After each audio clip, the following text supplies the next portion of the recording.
10টা টাকা নিলাম। কানে কথা যায় না নাকি? শুনেছি। কেন নিলাম? শুধুবে না? শুধিয়েছি কখনো? আমি যদি 10টা টাকা উড়িয়ে দিই?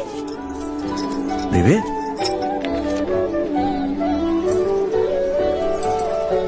আমি তবে যাই। আমরা থিয়েটার দেখতে যাচ্ছি।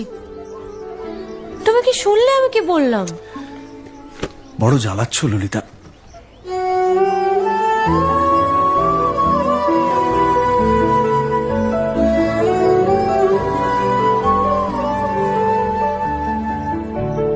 কি হয়েছে? আমরা সবাই থিয়েটার দেখতে যাচ্ছি। আমরা বলতে? আমি, কালী, চারু। চারুকে চেনো? ওই যে পাড়ার মোড়ের বাড়ির আমার বন্ধুর ব্রাহ্মবাড়ি। হ্যাঁ, ওই চারু, চারুর মা আর ওর মামা।